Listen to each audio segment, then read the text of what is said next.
Everyone, welcome into my class. और अभी तक हम जो पढ़ रहे थे वो था, उसका टॉपिक का नाम था बेसिक अकाउंटिंग टर्म्स। ठीक है, वो ऐसी टर्मिनोलॉजी है जो कि अगर आप कॉमर्स लाइन में हैं तो आपको हमेशा तक आपके काम आनी ही आनी है, क्योंकि उन वर्ड्स के बिना कुछ बिजनेस में है ही नहीं। अब हम नया टॉपिक शुरू करने वाले हैं आज, जिसका नाम है अकाउंटिंग प्रिंसिपल्स। तो क्या होते हैं अकाउंटिंग प्रिंसिपल्स, आज हम उसके बारे में जानेंगे। देखिए, meaning of accounting principles: the rules which brings consistency and uniformity in accounting process and make them easy to understand it is also called generally accepted accounting principles। क्या होते हैं वो? ऐसे कोई भी सेट ऑफ रूल्स जो कि मैं पहले इसकी भाषा में बता रही हूँ, फिर मैं आपको एक जनरल लैंग्वेज में बताऊंगी ताकि आपके लिए समझने के लिए बिल्कुल आसान हो। कि ऐसे रूल्स जो कि हमारे बिजनेस के फाइनेंशियल अकाउंट्स में कंसिस्टेंसी लाते हैं, यूनिफॉर्मिटी लाते हैं, ताकि उन्हें समझने के लिए आसान बनाया जा सके, वो कहलाते हैं अकाउंटिंग प्रिंसिपल्स। आगे क्या है? It also called generally accepted accounting principles, और हम इन्हें जो कहते हैं वो गैप भी बोलते हैं, GAAP, generally accepted accounting principles. अब समझिए, देखिए नॉर्मल लैंग्वेज में क्या होते हैं अकाउंटिंग प्रिंसिपल्स। हम कोई भी काम करते हैं तो वो एक प्रॉपर तरीके से होना चाहिए, ताकि सामने वाले को वो उसी भाषा में समझ आ सके जो मैसेज हम उसे देना चाहते हैं। जब हमारे यहाँ अकाउंटिंग शुरू हुई तो ये फील किया गया कि जो अकाउंटिंग है वो प्रॉपर तरीके से हो। अब चूंकि जो इन्फॉर्मेशन उसमें से निकल कर आ रही है अकाउंट्स में से, उसके बहुत सारे यूजर होते हैं, वो इन्फॉर्मेशन चाहिए सबको। क्यों? क्योंकि उस इन्फॉर्मेशन से हम अपने स्टेटमेंट तैयार करेंगे फाइनेंशियल, और उन फाइनेंशियल स्टेटमेंट के बेसिस पर ही सामने वाला हमारे बिजनेस की फाइनेंशियल पोजीशन को समझ पाएगा कि हमारे बिजनेस में प्रॉफिट हो रहा है या लॉस हो रहा है, या हमारा बिजनेस सॉल्वेंसी की पोजीशन में है या नहीं है। सॉल्वेंट और इंसॉल्वेंट का मतलब मैंने अकाउंटिंग टर्म्स में पूरा समझा रखा है डिटेल में, आप लोग वहां जाकर स्टडी कर लीजिए। शॉर्ट में मैं बता रही हूँ कि पेमेंट करने की स्थिति में है या नहीं है। ठीक है, तो जब हमें ये जरूरत महसूस हुई कि हाँ भाई प्रॉपर अकाउंट मेंटेन होने चाहिए, क्योंकि यूजर होते हैं बहुत सारे अकाउंटिंग इन्फॉर्मेशन के। जैसे सबसे पहले तो ऑनर, जिसने पैसा लगाया है, उसे जानना है मेरे बिजनेस की क्या पोजीशन है। इन्वेस्टर, किसी ने आपके बिजनेस में इन्वेस्ट कर रखा है।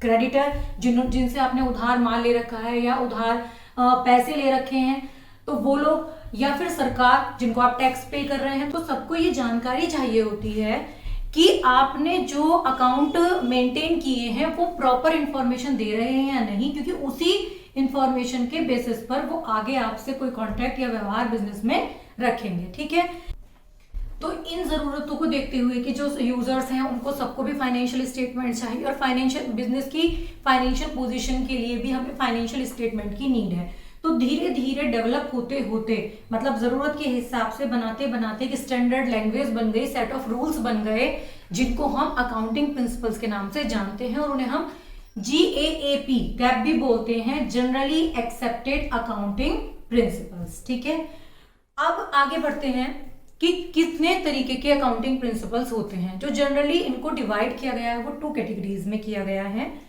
फर्स्ट है आपके अकाउंटिंग कंसेप्ट्स और अजम्पशंस, और सेकंड है अकाउंटिंग कन्वेंशंस। इनके भी काफी सारे सब पार्ट्स हैं, वो मैं आपको बाद में बताऊंगी। पहले इन्हें समझ लेते हैं कि अकाउंटिंग कंसेप्ट्स और अजम्पशंस क्या होते हैं और अकाउंटिंग कन्वेंशंस क्या होते हैं। ठीक है, देखिए अकाउंटिंग कंसेप्ट्स और अजम्पशंस।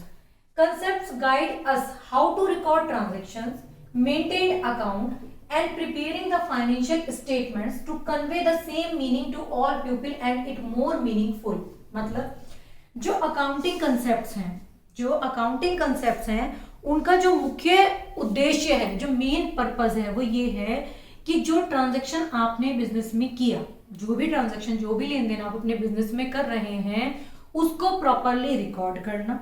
ठीक, आपको अपने अकाउंट्स कैसे मेंटेन करने हैं इस चीज पर फोकस करना, और उसके बाद उनसे फाइनेंशियल स्टेटमेंट प्रिपेयर करना, ताकि जो इंफॉर्मेशन आपके स्टेटमेंट से आ रही है वो आपके बिजनेस की एक्चुअल पोजीशन बताए, जो वास्तव में है, ना कुछ बढ़ाकर ना कुछ घटाकर।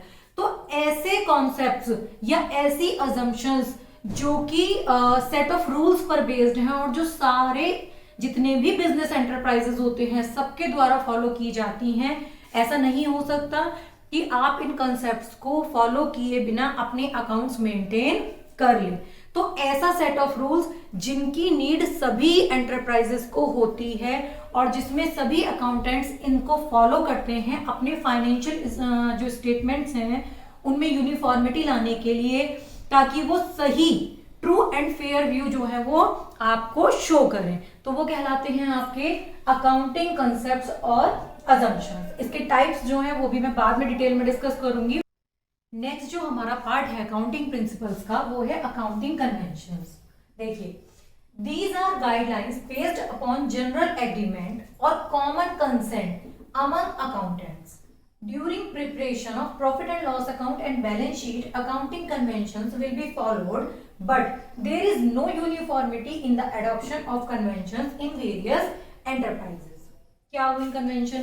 कन्वेंशन को बोलते हैं अवधारणाएं, मतलब जो कि अकाउंटेंट्स ने अपनी नीड के हिसाब से खुद ही थोड़ी थोड़ी बना ली हैं, उनका ये सोचकर कि हमारे बिजनेस में इन टॉपिक्स की जरूरत है या हमारे बिजनेस में इन सेट ऑफ रूल्स की जरूरत है।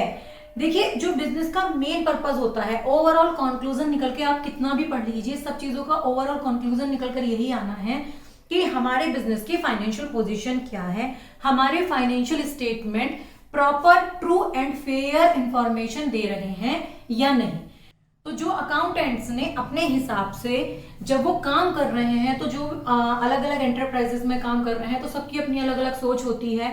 किसी के माइंड में कोई चीज आती है, किसी के कोई आती है, तो उन चीजों को डेवलप करने के लिए जो कन्वेंशंस दी कि हाँ भाई इस तरीके से हमें काम करना चाहिए, तो वो आपकी बन गई अवधारणाएं या कन्वेंशंस। लेकिन ये जरूरी नहीं है कि जो अलग अलग बिजनेस एंटरप्राइजेस हैं उसमें जो भी अकाउंटेंट्स हैं वो सब एक जैसी ही कन्वेंशन का यूज करें, क्योंकि यहाँ पर क्या है, कन्वेंशंस सेट ऑफ रूल्स नहीं है। कन्वेंशंस क्या है?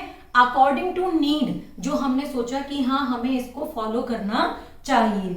तो हो सकता है एक व्यक्ति कुछ और सोच रहा हो, दूसरा बंदा कुछ और सोच रहा हो। एक अकाउंटेंट को लगता हो ये चीज जरूरी है, लेकिन दूसरे को लगता हो मेरे बिजनेस में ये चीज जरूरी नहीं है।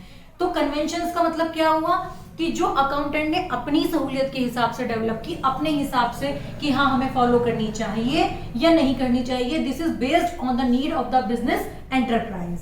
तो ये तो हो गई आपकी कन्वेंशंस। और कंसेप्ट क्या है? जो सेट ऑफ रूल्स हैं जो धीरे धीरे फाइनेंशियल स्टेटमेंट की पोजीशन को proper true and fair view में दिखाने के लिए धीरे धीरे डेवलप हुए हैं, ताकि हमारे बिजनेस की एक्चुअल पोजीशन का पता लग सके। वो हो गया आपके अकाउंटिंग कंसेप्ट्स या फिर अजम्पशंस। ठीक है, आई थिंक आपको ये दोनों टॉपिक क्लियर हो गए होंगे।